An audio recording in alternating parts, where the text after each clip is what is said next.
Hey everybody, this is Valerie V, and I am road tripping this week, so we pre-recorded our interviews, and in 1 second you are going to see our interview with Robyn Kaplan. She is an entrepreneur who has been in business for 5.5 years with her current business, and I know you're going to love all of the wisdom that she imparts on us for being a successful entrepreneur.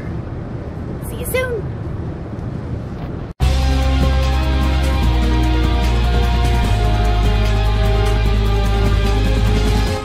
Hey everybody, welcome back to the Valerie V Show, and today we are continuing our series on interviewing entrepreneurs who've been in business for more than 2 years, and they're going to share their success with us. So today I introduce to you Robyn Kaplan, and she is going to tell us all about her business and what led her to have the success she's had today. So welcome, Robyn. Thank you so much. Thanks for having me. You're welcome. Thanks for reaching out and to be on the show, because, you know, I guess we see a lot of, I do a lot of shows, and one of the things that a lot of folks really want to know is, you know, I know there's no secret magic to success. It's just a lot of hard work, really. But for all of those folks who are out there trying to get into any business or trying to start a business, what is the sort of the catalyst, or what's behind folks who have run a successful business for so long? So why don't you tell us the name of your business, where you're located, and how long you've been in business? Sure. My name is Robyn Kaplan. I am the director of Aleph Home Care. We are a department of the Jewish Federation of Southern New Jersey, located in Cherry Hill, New Jersey. We've been in business 5.5 years, and very fortunately, doing very well and building and growing exponentially every year, which is wonderful. We service Camden, Burlington, and Gloucester counties, and we offer 1 hour of care to 24 hours, 7 days a week, and live-in care. Awesome. So that is, you know, 5.5 years, and you're doing well. That is a huge testament to your level of success and endurance and hard work, because getting to that 5.5 year mark is tough. And once you're there, you know you're good, or you hope you know you're good anyway. Okay, so tell us, what spurred you to get into this line of work? Well, I personally have always had a passion for the elderly. It is very important for me to be their advocate and make sure they receive the care that they deserve. I truly have been in hospitals and in senior communities and at doctor's appointments with senior citizens. And unfortunately, people view them at a certain age that life isn't quite as important, where I disagree completely.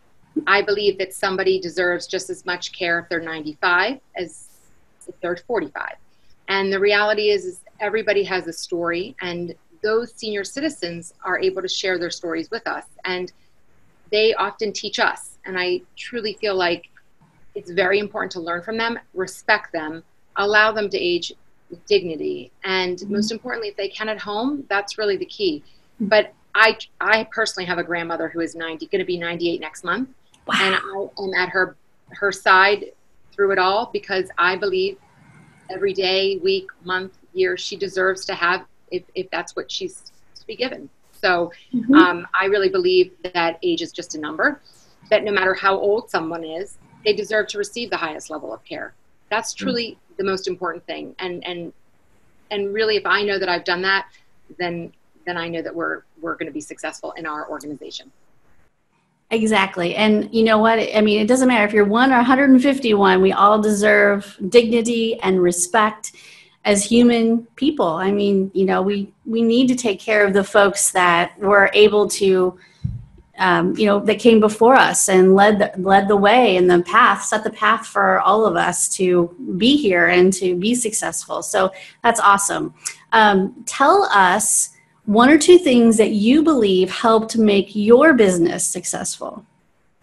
Very fortunately, as I stated earlier, Aleph is a department of the Jewish Federation of Southern New Jersey. People trust the Jewish Federation. Therefore, when Aleph was created, there was that trust there already. And I feel very fortunate to be working in an organization where people feel they can go to, and it's a trustworthy organization. In addition, I know that the business has become successful because clients are like our family. Yeah. We treat everybody like they are one of us. We also treat our home health aides just as well as we treat our clients. And the reality is everybody has a story, and everybody has, issues and needs and medical needs. And just sometimes it's reassuring the families, and we take it to the next level. We are on call 24/7, not an answering service. It's one of us. Mm-hmm. And what I would also say is home care is really about reassuring the families. That's a huge component of home care. We can get it right when it's taking care of a client, but we need to make sure we have the family feeling comfortable with who we're putting in place. And that truly, for me, is part of matchmaking and making sure we have the right home health aides with the clients, and not only just with the clients, that the families feel safe and secure having those people there. Listening is the key to success. So when a client calls or a family member calls, I will sit on the phone with them. Our office staff will sit on the phone with them for as long as needed. And they need that time for us to hear them out, and for them to know that we're there for them through thick and thin, days, nights, weekends. And as you said, it takes a lot of hard work, and that's really what it is. So you really have to learn that each client is an individual. There's no cookie cutter person for a client. As far as a home health aide and a client, we have to match them. And the key is treating everybody like they're the only person in your world when you're speaking to them. And that's actually what I learned from my grandmother. When you speak to somebody, you act and treat them as if they are the only person in the world at that time. Oh, that is so nice. And you know what? What I hear you saying, and I hear this a lot from our successful business owners, and everybody describes it in a little bit of a different way, but customer service. Yeah. It has to be personal, because this is a very personal business, and it has to be, and the good listening skills are part of that good customer service.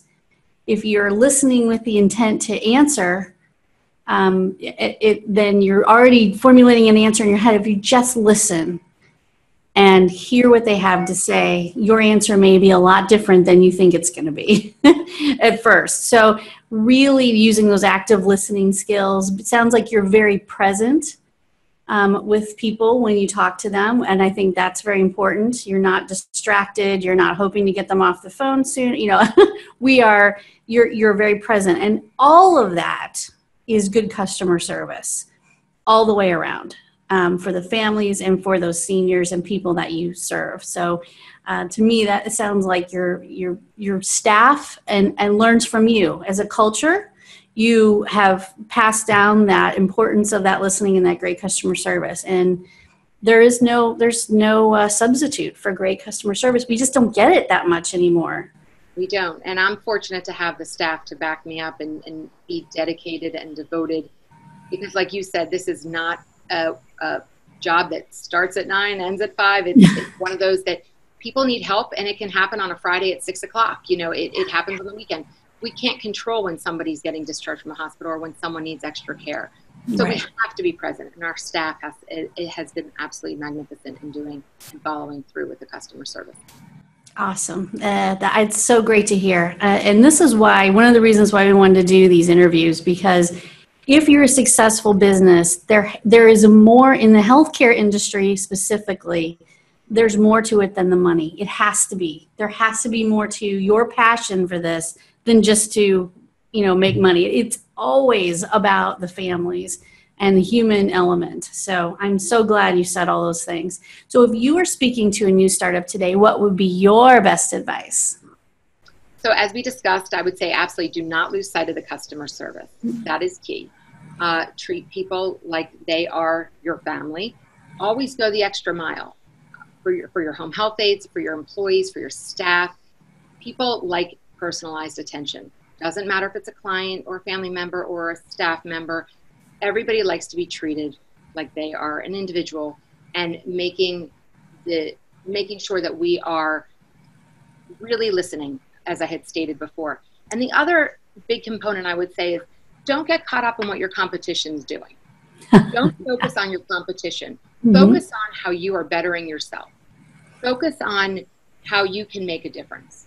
Because in home care, there are thousands of home care agencies. And there's not a shortage of people needing care. As our population is aging and living longer, we're all very fortunate to be able to have the business and the clients.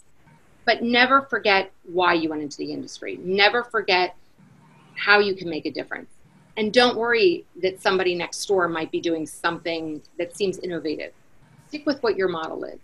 We always say the old-fashioned home care works for us. It's that personalized touch.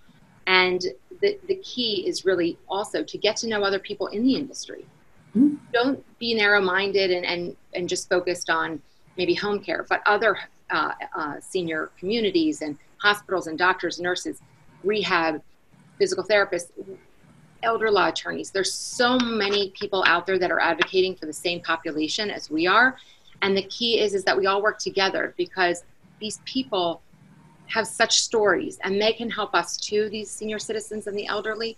We need to be able to make sure that they're getting all the resources in the community that they need. And that's one thing that we do here, is any resource they might need, if I can't offer it to them personally, we will find an agency within our organization or even an outsource that will be able to help them. And the key is that we take care of that call, because they don't need to be transferred to 10 different people. We need to make sure that we get them the care that they need, whether it's with us or anybody else.